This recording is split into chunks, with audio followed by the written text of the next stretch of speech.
What's up, on? Coop, man? What's up? What's up? Let me make sure What up? everybody is online right now, man. How you doing this week? Make sure all my stuff is on too. What up? Nah, I think everything's on. I mean, we got Okay. everybody on live right now.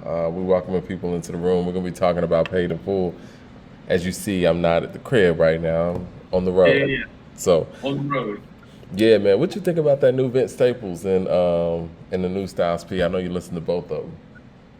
I enjoy both of them. Both of them are good projects. I think the Vince is better than the Styles. You and I got into some of the rhetoric about why that is Yeah, behind the scenes about an hour or so ago. But they were both really good projects. I actually want to know what you thought of the Vince. Did you I like the finish? Vince Staples. I mean, I think that he really took it there. You know what I'm saying? As far as like his perspective, he's very consistent anyway. So he always does that. You know what I mean? But production was there. It was smooth. It was cohesive.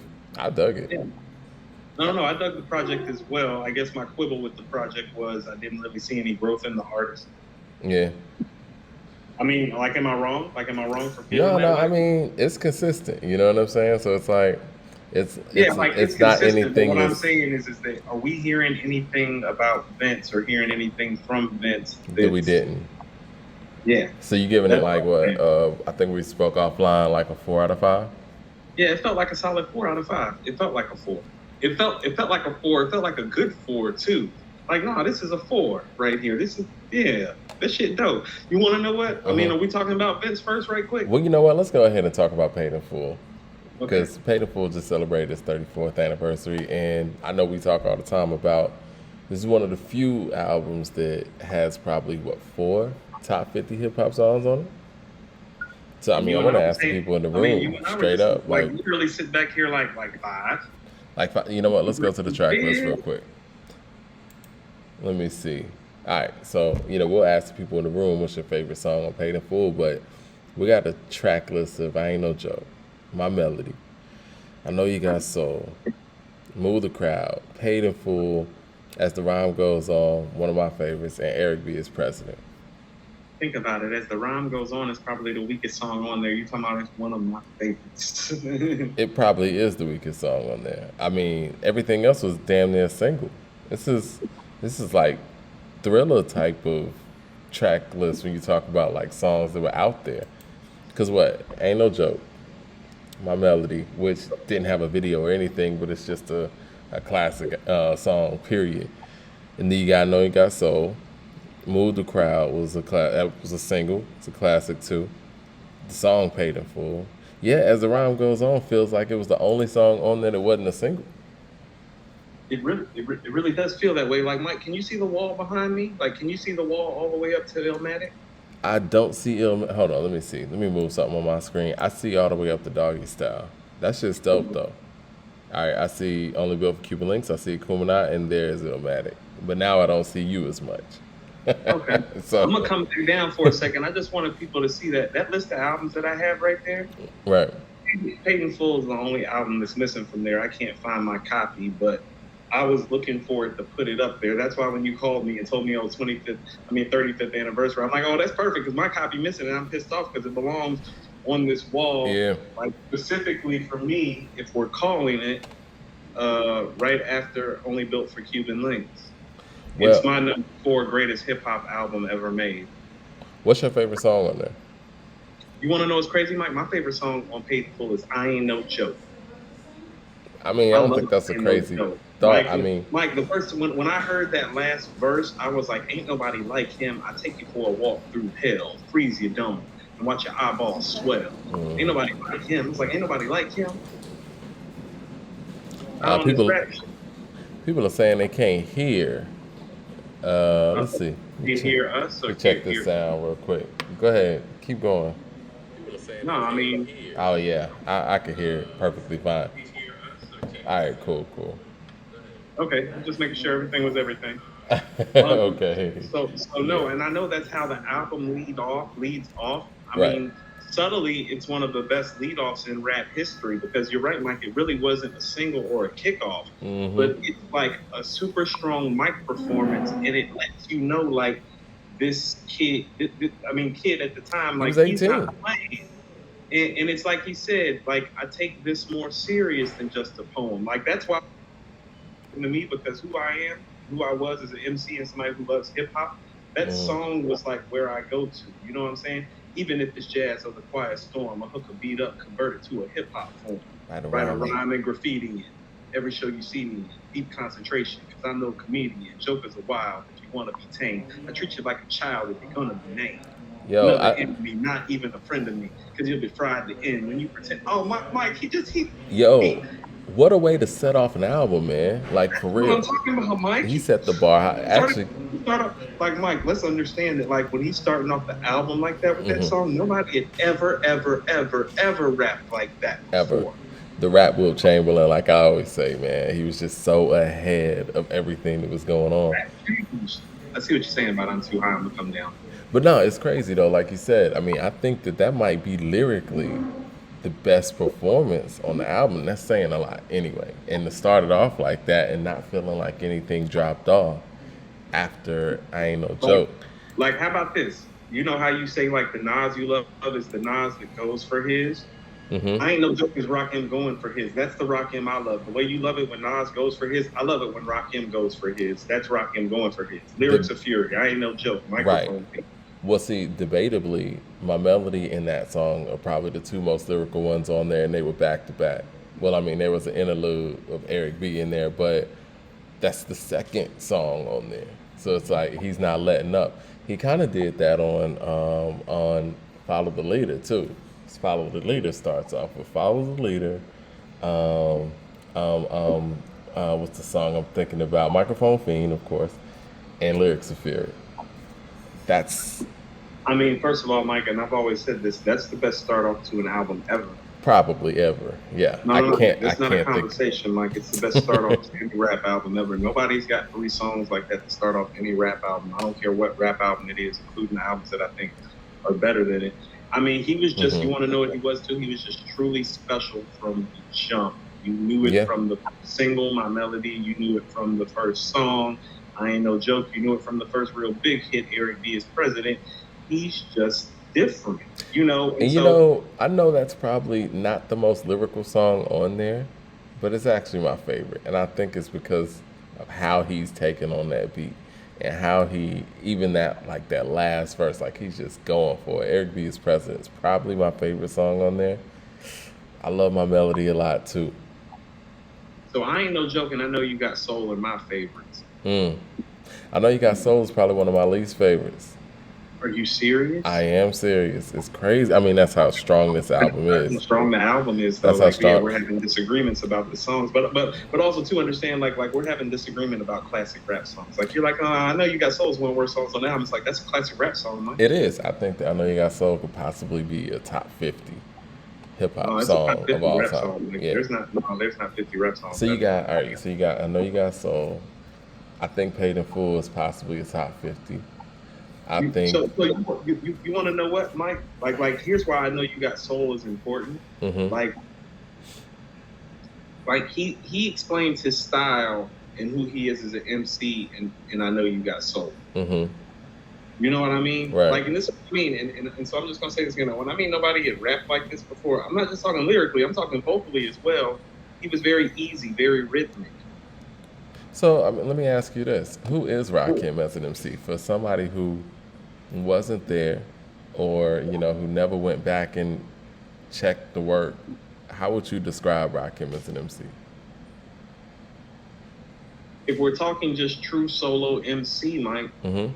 like his in, you can go to the catalog of solo records. He still remains to be the greatest solo MC who ever lived. I don't think he's the greatest MC ever because I don't think he has the diversity and Mm. catalog that Jay and Nas have. But only about that, if we talking about just the soloist on the microphone, he's still that guy. Like even today, which is crazy. So he's still like you know what he is? He's still pound for pound the greatest MC ever. He's the pound for I pound think guy. he is. He's the pound for pound guy, Mike, because it's like I said, when I went through his catalog, it's like, yo, it's him on all these songs Hmm. by himself. Yep. He had And no so features on the first four albums.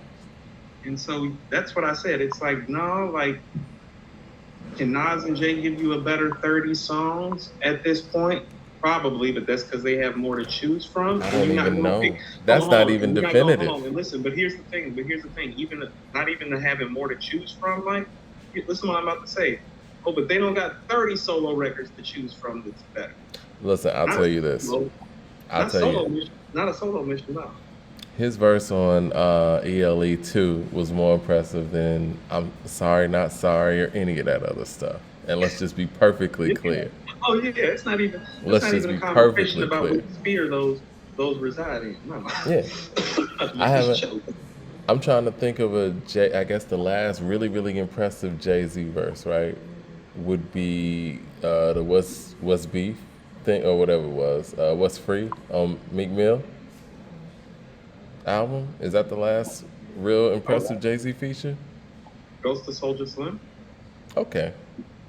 I see. I forget all about the J Electronica stuff, but yeah, I'll give him the Ghost of Soldier Slim. Yeah, Yeah. definitely. Oh, that was a great verse.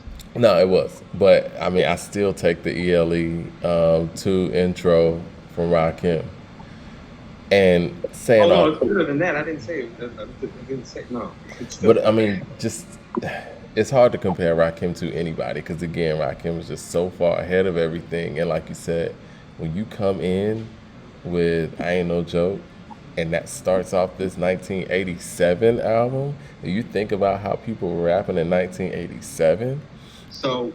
I'm gonna explain to you how it was explained to me as a teenager when I really got into Rakim. Like I always knew who he was. Always knew how he was heralded. Mm-hmm. About me being such a big Nas fan, obviously got into Rakim's music because you know what you heard about Nas. This next coming to Rakim. This next coming to Rakim. Right. So you heard those things, which made me get further into his catalog. So I was explained to me by some of the older guys was that Rakim is like, you know how like they got the species chart, like Mm-hmm. like on the species chart, Rakim is when the MC stood up straight and started walking. Yeah, That's how it was explained to me. that's real. That's the best way to describe it. Yeah. And so that was probably me getting told that at 14, 15 years old. And that's kind of stayed with me because I find it to be very, very true. Mm-hmm. If you go look at the styles before Rakim, outside of some KRS-One material that's coming literally right before Yeah, it, we talking briefly. about months, but honestly, Yeah, I think that's what I'm saying. Like literally right before it, briefly, and I don't have my timeline right on that too, because when we talking about I was '87, like gonna I'm say 6 years old, so it ain't like I know for certain, but just if memory serves for me being ahead, KRS-One was a little bit earlier by a few months, but not as evolved yet. But no, the thing is, and if anybody in the room is old enough, to correct us, please do. Um, Eric B. as president was already out, so no tricks in '86. It's time to build. Like that was the summer of '86. Right. So that So was before any so get a boogie down production stuff. so that would make him that dude for real. That's when the MC walks up, stands up straight, and starts walking. And then you got Because before LL. that, No, we could say, I need a beat and stuff like that because LL was flowing. I will give him that, and that was before, so that was around '85 ish. But this Mike, was a so more this is what I'm advanced saying. So version. LL was flowing, but this is what I mean about I ain't no joke. That last those lines at the end on the third verse. I take you for a walk through hell, freeze your dome, and watch your eyeballs swell. Nobody had No, ever rapped like nobody had that. ever talked like that before. That's And what. everybody, so when people talk about that old super lyrical Mm-hmm. and like using metaphors and the This shock value imagination. of it and the punchlines and the imaginations, Mike, I ain't no joke is where it starts. That's why I love that song so much. It's like it literally starts right there on that record. I You're take right, this more serious than just a poem. because he Even wasn't really doing that on Eric B. as president. right, and so he's even explaining the style of making the beats back then, even if it's jazz or the quiet storm, I hook a beat up, convert it to a hip hop form. He's telling you what they doing with the James Brown stuff. But yeah, we gonna take that and put it on some rap shit. Right, right around in And he graffiti did and it, every and show he you did it. see me in That's deep what I'm saying, concerts. Mike. He did it so elegant, so precise, so Yeah. measured, so rhythmic, so lyrically beyond anything that you had ever heard. Mike, it literally wasn't until Nas showed up that people even felt like the game had caught up. Well, right. What I like about Rakim over Nas in my personal taste is he's vicious on the mic, where Nas is more, storytelling, thoughtful, thought provoking. Rakim is vicious. like So no it's like you got Omega, so vicious. so so you kind of got to give up something to get something. So Right. it's like when I like to see Nas approach something with the lyrics of Fury or Microphone Fiend or I Ain't No Joke mindset.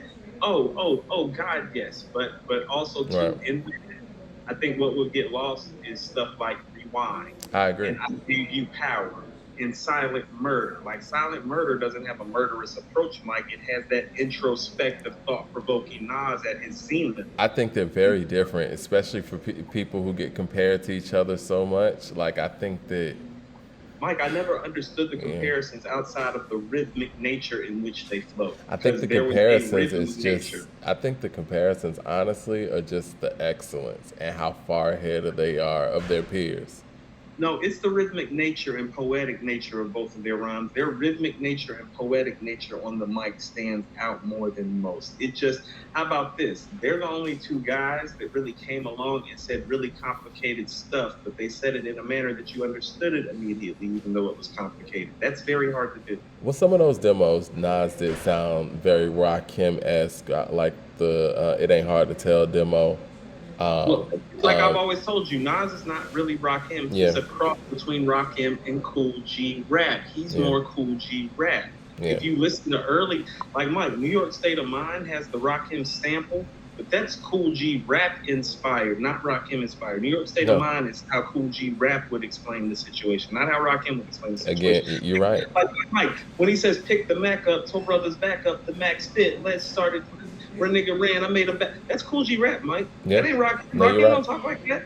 No, you're right. You're right. Yeah, And even Rakim when you don't look talk at like that. Pay the Fool's track list and all that, like these are jams. And Nas really wasn't going in that arena. I think Yeah, that, he don't make jams. He yeah, do Cool G Rap shit. He do that street shit. Like yeah, that's what I'm saying. yeah. Yeah. And it was more, introspective in that way, where Rakim was just hitting the beat.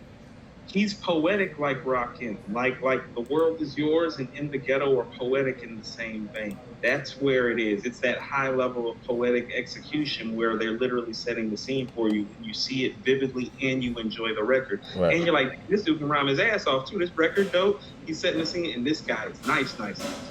And I so mean, those it's are the amazing comparisons. to hear these records and hear lyrics of Fury, to think that they came out 30 plus years ago. Because even So though I really, do think that he's a better MC on Follow the Leader, Paid in Full is something different. I yeah, mean, it's it's something just a different. game shifter. I Mike, think. Go Mike, ahead. you and I talk about this all the time. Like it's the same thing. Like Nas is actually lyrically better on It Was Written. It's just like he did something on Illmatic that touched you different. Yeah, the songs were just better. The I songs mean, were better. even Public Enemy, who really ain't even in the same lane as Rakim. Chuck D said, when Paid in Full came out, it made them approach what they were about to do differently because the whole sound had changed. They couldn't put out Yo Bum Rush the Show Part 2 anymore. Like, production had changed. And I think that's another thing Paid in Full doesn't get a lot of credit for. It changed the production in where hip hop was going too. We're taking James Brown samples, Mike. Taking Clyde Stubblefield drum kicks. Yeah, And looping. yeah. It's just how Yeah. people approached it. And I mean, if you listen to It Takes a Nation of Millions to Hold Us Back, it has all kind of James Brown drums in there. The influence was immediate and widespread. Yeah. I think, Immediate and widespread. And you want to know what's crazy? He was so far ahead lyrically, you didn't realize truly how far ahead he was till he popped back up in '97. mhm. And you realize that lyrically, he was still pretty much ahead of everybody lyrically, except for maybe like Big and Nas. Like lyrically speaking, when he came back in '97, Yeah. like J Big and Nas were probably the only guys lyrically that could like rhyme with him, like Mhm. in '97. And so that was a testament to how far ahead he was because his style hadn't changed one single bit. I mean, even when you listen to that stuff from 87 to 88, he's still far ahead of just about everybody. I mean, there's a handful of people, obviously, but, for the I'm about to most say part, he's far ahead of everybody, and there are a few people close like KRS, mhm. Kane, Fuji Rap, Slick Rick's in that vicinity. But like Kane was probably the closest to people. I always thought KRS lyrically was the Mhm. closest. I thought Kane was the total package. But none of those guys were Rakim. Can you imagine if he was doing features and stuff like that back then and jumping on people's albums, jumping on tracks? You know what? You know what's crazy is that the pressure of that, Mm-hmm. is what would have been curious for me to see. Because most of Biggie's best stuff, it's like Biggie was in competition when he did most of like his best guest verse appearances. He wasn't Well, I like mean, people that's the forget. other thing. Like he was never considered to be the clear cut best MC. Mike, he never got to hear people say that he was the clear cut best No, MC you're because that right. didn't happen until you heard Life After Death. Yeah. Well, I mean, that's the thing too about Paid in Full. It's like it's a battle rap um, album. Like he's basically telling you on every song, "Come see Mike, me." the craft of MCing is based off of that album. That's what Mm-hmm. I'm saying about like that's why Ain't No Joke is the best record to me because it's an album that literally is a handbook on the craft of MCing. It's the start of the real craft of MCing, and it's the explanation on multiple levels of the craft of what it means to be an MC on multitude of levels. He's Cause, telling you why he's the best on every song, just about. but he's explaining the process too. Mm-hmm. Like I know you got soul. He's like, when I'm writing, I'm trapped in between the lines. I escape when I finish the rhyme. I got soul. Yeah. Yeah, so it's a little bit of everything in there. It's a special piece, Mike. Like I said, the only three albums that I think are better than it, like in the history of rap, are Illmatic, Aquemini, and Only Built for Cuban Links. And here's what I want to submit to you, and this is epiphany I had while we're just waxing poetic about this brilliant, brilliant, brilliant classic album, this flawless classic album. Mm-hmm. You know who he really was, Mike? Who? He was Big and Nas at the same time He in was. '94. You're right. He was Big and Nas in '94. Like he had to smash it, and he was considered to be the best lyricist in MC. Right. No, you're right. And he can make jams. Because that That's was what the I'm thing that saying. No, Biggie Mike, had. that's what I mean. He was Big and Nas in '94, as in together, as in like, no, I got the hits and the smashes, and I got people saying I'm the best MC around these parts. Well, the one thing that him and Biggie had in common to me was the fact that I've never heard them sound uncomfortable on a record. Ever. They Biggie was sound more good on versatile. everything. Biggie stretched his range further than Rakim, but I've never heard Rakim uncomfortable on a record. Mm-mm. He sounded good But on I have, everything. but I have heard him not be great on a record, and I've never heard Big like not be great really. Like Big always Right. came to something. And that's when you get to the brevity of the catalog. Why it's like, well, we don't really know. Yeah, I mean, that's the question mark with Big. Like, would he have ever fell off, or would he have ever just made something that was lackluster? But yeah, you never heard a subpar verse, really. He just was What the people in the constantly chat elevating. saying? Oh man, it's saying a lot. We're talking about Nas. They agreeing with what you're saying. Oh, Super facts, all that. Um, Doing it with the R on "Follow the Leader" album. You remember that song? doing it with the Yeah, I mean, just oh, yeah. I remember top, that. See, how about this? That's one of those records that you listen to now. It's like, oh, that sounds old. That sounds dated. It's like, no, you don't understand. He's spitting. He was doing the wop to that shit. that was a man. One of them songs. What was it? Damn, it was on, and I think that don't sweat the technique. Let the Rhythm Hit Him is an underrated project, and I think the fact that it's his third album and it follows the two albums So you that want to we're know what it talking is, Mike? about. Is that you want to know what his consistent joints are on Let the Hmm. Rhythm Hit Him. His home runs are on the first two albums. I was one of those people that thought Let the Rhythm Ghetto's Hit not Him. a home run. No, I was about to say it's Mm. one of those albums, Mike. It's really, really sneaky good Hmm. when you go back and listen to it. He's got classic shit on there. Yeah, If I'm not mistaken, No Omega's on no there. Omega's on there. That's where he's talking about himself, like in the eyes and the ears and the windows, and he's using the whole metaphor. It's Yeah, crazy, it's Mike. crazy. What else is on there? Let the Rhythm Hit Him, Let the Mike. Rhythm That's Hit the Him is Hand crazy. Grenade. He's Mike, killing. Let the Rhythm Hit Him. he's murdering Let the Rhythm Hit Mahogany's Him. on there. Yes, you're right, Donovan. You're about Yeah, to say Mahogany, Mike. yeah. Mahogany. How about this? Mahogany is one of Rakim's 5 best records, and I'm gonna tell you why. Go ahead. He stepped out the box, Mike. It's a story and it's a love song.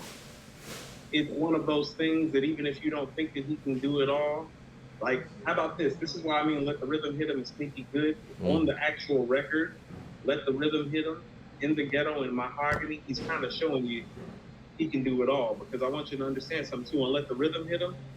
How about this? Let the rhythm hit him is like what it means to be silent murder on the mic.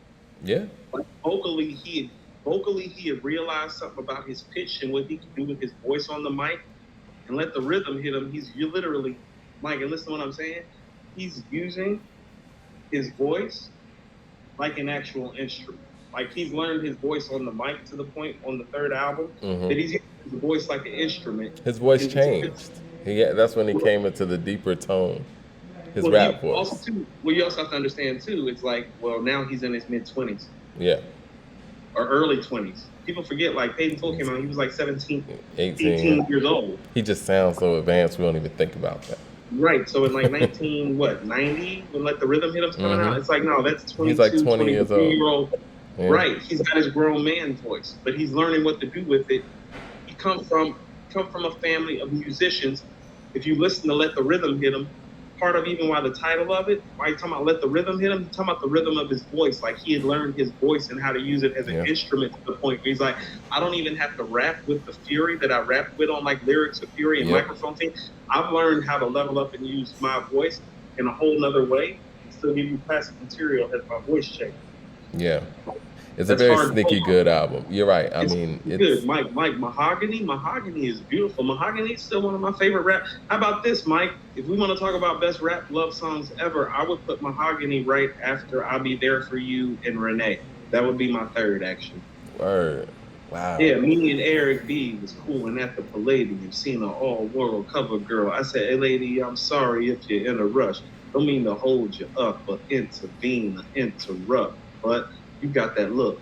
I want to get to know better. I had to let her know. But, yo, I didn't sweat her. You know, that sounds like a Ghostface type. I mean, you could tell Ghostface was influenced by that. Yeah. Right. Mm-hmm. But Mike, that's where the sample from New York State of Mind comes from. Mm-hmm. She asked how I'm doing. I said, yo, everything's fine, but I'm in a New York state of mind. Yep. That's the record. Classic in itself. Hold on, Mike. That lets you know what album Nas was listening to when he making Illmatic, Mike. Yeah. Yeah. I mean, well, Large Professor was, you know what I'm saying, in those sessions. Yeah, Large Professor in the background on Let the Rhythm Hit Him. Like him, 45 King, I think. Mm-hmm. Yep. Yeah. Yo, man, I mean, allegedly they say that Let the Rhythm Hit Him was about Kane. And so it was supposed to be Follow the Leader. He said he couldn't follow the leader far enough, so I drug him. Well, I thought that was EPMD. Was that EPMD? Yeah. I thought it was all Kane bars. Say dig him, I never dug him. He couldn't follow the leader long enough, so I drug him. Yes.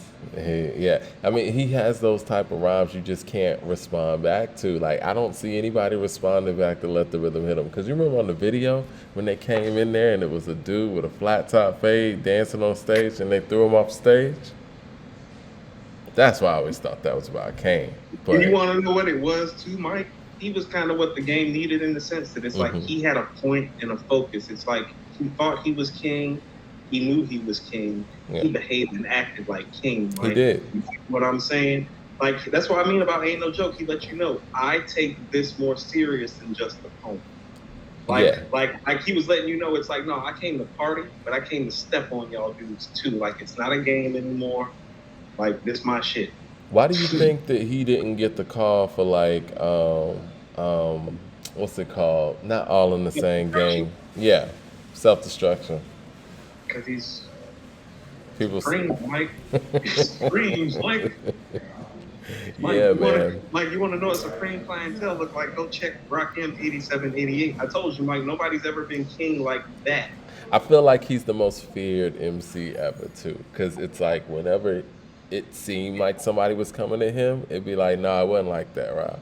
You know what I mean? Him and Thought are the only guys that are in that echelon that it's like everybody's kind of like, Right. I mean, because you even hear people say things about Nas. People have said things about Jay. They've tried to poke the bear. No one. I mean, how about this, Mike? Kane and G Rap are the only guys that you've ever even like Kane and G Rap are the only guys that even feel like they can even. Well, don't nobody else even feel that way, Mike? Well, how do you feel about them being a part of the Juice Crew? And, you know, and when KRS basically obliterated one side of it. And I know they didn't really rock with Shan or anything like that. You think that, I mean, do you fall back in a situation like that, like they did, or are they So, supposed to so, defend uh, so I'm going to tell Roxanne? you that lyrically, I always had like KRS and Cool G rap like a step behind Rakim, like a half a step, not a step, Hmm. like a half a step. Yeah. And then probably Kane, probably three-fourths of a step after that. But Kane being a more total package MC Hmm. than KRS and G Rap, so putting putting Kane ahead of them as an overall MC, even though finding them to be better lyricists, over like just line for line, bar for bar. Tal Like, Walton look, says that "Don't Sweat the Technique" is a dope ass album too. it's pretty good. I mean, how about It's this? got What's high wrong with Don't points. Sweat the Technique? What's wrong with Don't Sweat the Technique is the three albums that came before it, because all those albums are Right. classics. I mean, Right. because That's "Know what's the going Ledge" on. is one of his But best what's wrong? songs. You know what's wrong with Don't Sweat the Technique is that literally it's not a classic. The three albums before it Yeah. are. Period. I mean, because Period. "Know the Ledge" is one of his best songs. You So, can't hear "Know the Ledge" and say Rakim fell off.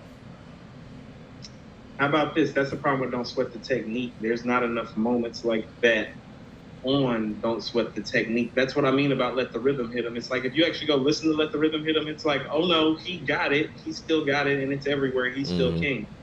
Like he's still king on Let the Rhythm Hit Him. You know, he kind of talking that shit on Let the Rhythm Hit Him. Like it's just a reminder, I'm still that dude. No, I mean, I think he bumped it up another level. But again, it's like the other songs, Vocally, no the vocal. That's what albums I'm saying. Like before it are vocally, he just learned so. how to. This is what I'm saying, Mike. Like vocally, he learned how to use his voice. Like, and he had command of his voice in a way very few people have. Like Biggie and Method Man have command of their voice in that manner. Like they know what they Hmm. doing when they saying all the time. I mean, it's turned into a Rakim appreciation show. Well, he's arguably still the Um, greatest MC of all time. I think So he is. I mean, in my opinion, my personal opinion, obviously, certain people's catalogs supersede it. But if you talk about just a straight up it's just too MC, much. It's too much diversity from Jay and Nas. That's what I keep trying hmm to tell you. Like straight up and down, yeah, he's still the man. But that's what I'm saying is that Nas got too many of them storytelling joints. Jay got too many of those hits yeah, at this point. yeah. Too much of what they have that they do well in volume, and he just didn't keep pace in a Is that vacuum. more of a just being able to adjust to the game or whatever happened, politics wise or whatever? But because it doesn't seem like Rakim ever proved that he was washed. You know what I mean? Or he couldn't do something. Okay, so if we just putting it on a scale in a vacuum, it's like I always tell people in a vacuum.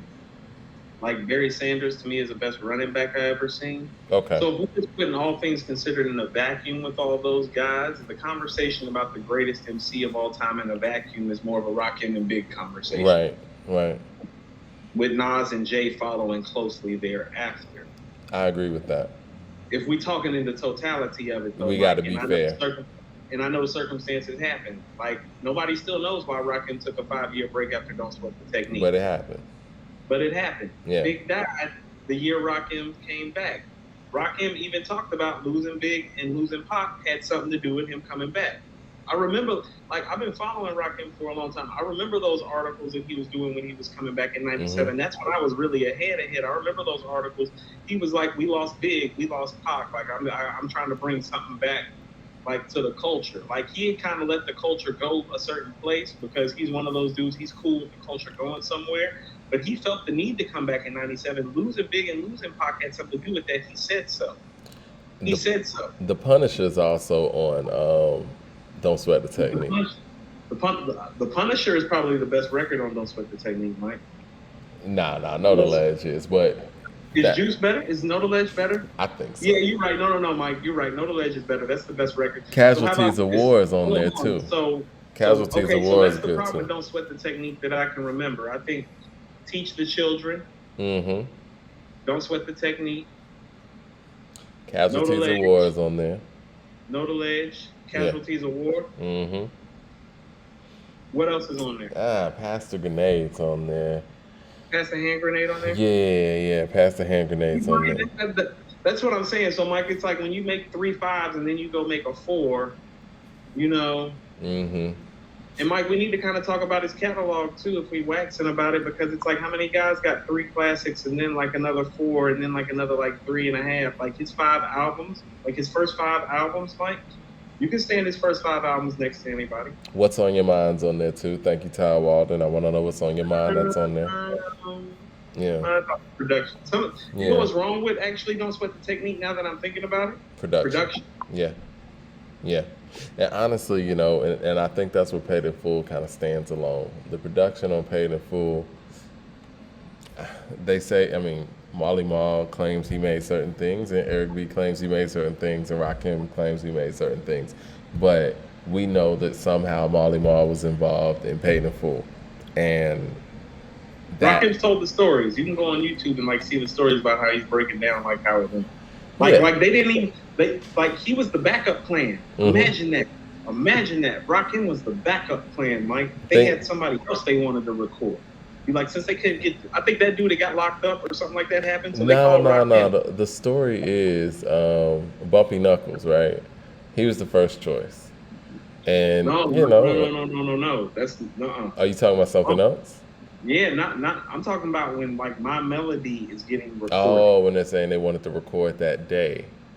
Right. I'm talking about My Melody, which is the start of Paid in Full. My Melody was the first song that got recorded. They had somebody else that was supposed to record that day. Rakim kind of got bought in second hand, and Marley was even kind of like, after he heard the vocals, like, oh, you gonna rap like that on the beat? Yeah. Like, they didn't believe in what he was doing. Yeah. Like, that's what I mean. It's like, no, I don't think he you believed. Understand.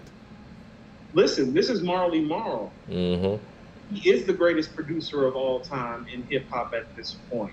And he's by far, it's not even a conversation. He's not with the shits at all with Rakim. That's how different he was. The greatest producer of all time didn't hear this guy. Well, I hear My Melody was the first day, and then right after that, it was Eric B as president. Like, and you're recording these two things in consecutive days. But here's the thing: when he did My Melody, they was like, "You gonna keep that tone?" They was like talking about him like he ain't got no energy. This ain't gonna work. Yeah. And he said he was laid back on the couch. They said he don't have no energy. This ain't gonna work. Yeah, they told him to kind of amp it up like Shan or something, and he was like, nah. And see, Rakim believed in what he was doing, and that's the thing too. You gotta believe. At 17. At 17. I'm gonna say that again. So he wasn't like no 25-year-old standing in that room like holding his 17-year-old. He told the story. He's like he was about to go play football. He was a quarterback, Mike. He's about to go to college and play football. I can't, all the things that lined up to make this person Mike, be what he was supposed to be. Mike, I done met the guy. Like me and him about the same size. He not a big dude. He about to go play quarterback. Man, it's a good thing he didn't do nice at that too. It's a good thing he didn't do that. It's a good thing that Bumpy Knuckles wasn't home that day, and whoever was supposed to be recording that day is a good thing they weren't there either. Things happen the way they're supposed to. Somebody asked him a question like, who used to be like the guy that he looked up to? He was like, yeah, he wasn't even the best guy in his neighborhood. There used to be this other dude that he used to look up to and check for that used to like, you know what I'm saying? Yeah. He wasn't even the best dude in his hood. He in Wine Dance, Long Island. He wasn't even the toughest guy in his hood, in his opinion. You know, I think if we talk about rappers who were on and that we know of, I think he says his number one influence was Grandmaster Cass. I think that's the person that he gives credit to. Number one. You want to know what's crazy is that he did like, you know who else he loves that he said like a long, long time ago? Raekwon. He loved Ray. Okay. He liked that gritty New York, like he liked Ray. I think he gives Melly Mel his props too, but yeah. He knows his stuff. He Melly Mel, Cass, Cool Mo. I mean, saying all that to say. He like Mo B style. Saying all that to say, he's clearly a jump. He's a huge jump. But yeah, man, I got to get up out of here, man. I know we had to do a brief show. When I get back into, Atlanta, we're going to do a full show. Yeah, no. We need to talk about the God. You know what I mean? We got to. MC. Mike, you want to know what's crazy is that, like I have Nas as my GOAT. Right. And I got Jay at number 2, and I got Rakim at number 3. But Mike, every time we talk about him, it makes me feel like he should still be number 1. Rakim's the greatest MC I've ever heard. But again, like you said, if we talk about everyone's catalog and all that, it's unfair to the work that Jay and Nas have put in for me to put anybody ahead of them. So, Like, hold on. Let me ask you something right quick before we go. mm-hmm. What are Jay's three best albums? Jay's three best albums are Reasonable Doubt, The Blueprint, and The Black Album. What's Nas' three best albums? And I want to hear it from you because Nas's three best albums are Illmatic, It Was Written, and Stillmatic. how does Rakim stand up with Paid in Full, Follow the Leader, and Let the Rhythm? Sorry for the noise in the background, guys. No, we about to fade anyway. I'm on the road. Right. Okay. Paid in Full, I think, is better than Reasonable Doubt. It is. Incomparable to Illmatic. And understand when Illmatic came out, people still thought Paid in Full was better. I think Follow the Leader, in my opinion, is better than It Was Written. But I think when we talk about their third best That's efforts, that's where it gets shaky. I don't know. They're all comparable for real, but I have to say that The Blueprint is better than Follow the Leader. I would also, You don't think so? I think The Blueprint's better than Follow the Leader, and I The think body of that work, yes. the Black Album's better than Don't Sweat the Technique. I mean, not Don't Sweat the Technique. I'm sorry. Let the rhythm hit him. So here's what I was saying when I was saying that he's obviously the standard bearer. Mhm. Those guys are considered to be the two greatest MCs of all time, and he made those three albums years before they even released an album. Yeah, He is the bar by which they should be measured. yeah. And so understand this. That's what I keep trying to tell you, Mike. It's like, oh no, they need the Blueprint. They need Stillmatic. Yeah, They need he needed the Black Album.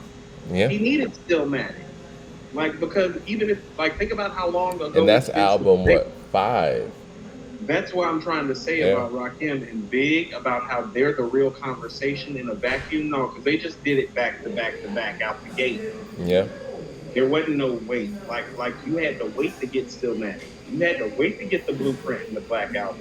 yeah. Like, Jay got 4 albums between the Blueprint and the Black Album after Reasonable Doubt.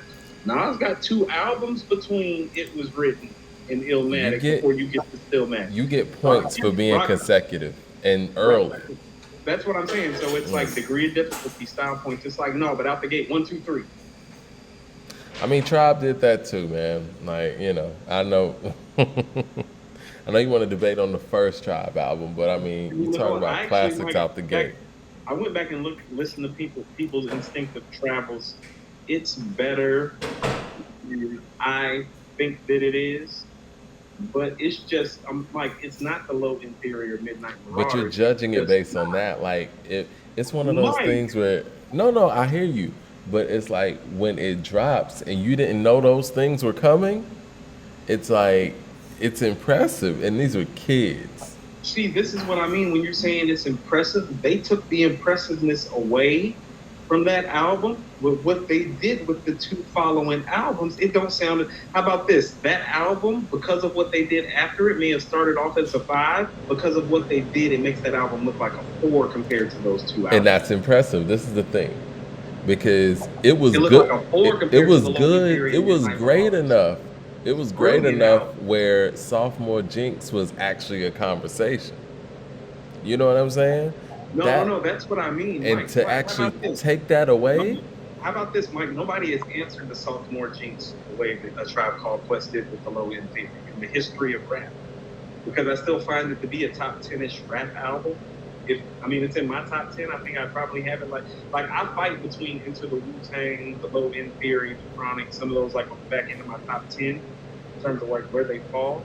So Mike, if you're talking about like sophomore delivery, nobody delivered the way Tribe delivered on the Low Inferior. What gonna come with delivering the way you deliver on the Low Inferior, delivering the way you deliver on Midnight Marauders right after that, is you start looking at that first project like, yeah, that's dope.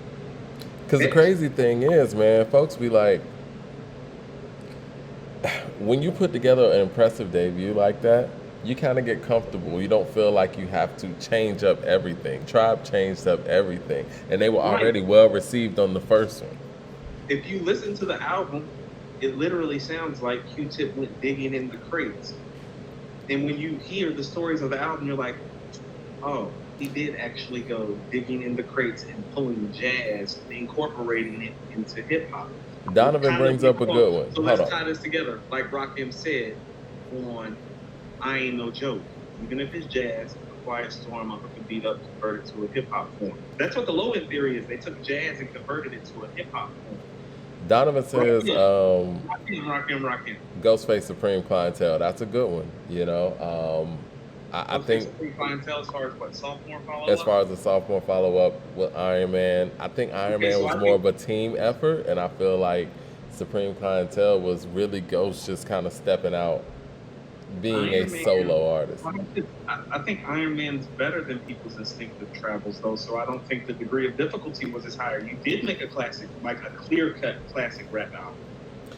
Todd Walton says that Fife got better. Isaac agrees with that. I think that Fife wasn't even all over, like you said, Mike. He had like 3 verses on the first album. Yeah, he didn't even rap like that on People's Instinct. This is what I want to say. You know, all respect to Fife. I know we gotta go. We gotta get you out of here. We gotta get you out of here. Yeah, I gotta go. But Fife did get better, but I think that Q-Tip, production-wise, made sure that he made things around what Fife could do better than he did on the first album, right? I think that production-wise, the first album really didn't suit Fife as well as it did Q-Tip. And I think that he adjusted that production where you get songs like Butter, you get songs like Bugging Out, and where Fife could really go out there and do what he needed to do. And, right, and even though production-wise, I don't think that the Midnight Marauders is a better production job overall than the Low End Theory, he was more in pocket with what Fife liked to do on Midnight Marauders. Mm-hmm. That's why Midnight Marauders comes off classic, because that's where Fife really shines. Fife really shines on Midnight Marauders. I think their best songs, individual songs, I think the Low End Theory is the better album, but I think Award Tour and I think Electric Relaxation are probably better than every song on the Low End Theory. I think Lyrics to Go is up there too. Mike, Award Tour to me is probably like if I was making a top 10 rap songs ever, when I'm making like the back end of my top 10, that's one of the songs I'm thinking of. It's one of those records. It's a special record. Well, this is a good way to end it, man. We need to follow up on this conversation. I don't know what's coming out next week, but, you know. Hey, when you get back in town, let's do a short on Vince and talk about Vince, though, because it was a project. We could dig into Vince a little bit. Because I want to talk about where he is as an MC, because I don't think maybe he's getting the love that he deserves. Let's do that. Yeah, let's do that during the week, man. I heard some things while I was listening to Vince. I'm like, other dudes can't do that. I like Vince Staples, man, and I think that, we need to talk about him a little bit more, man. Yeah, absolutely. Todd Walton says, great show. Appreciate that, Todd, man. I'll be back in town, Sunday? So, yeah, let's do that during the week. We'll do a full-out episode on that. Yeah. All right, man. Holla at y'all. All right.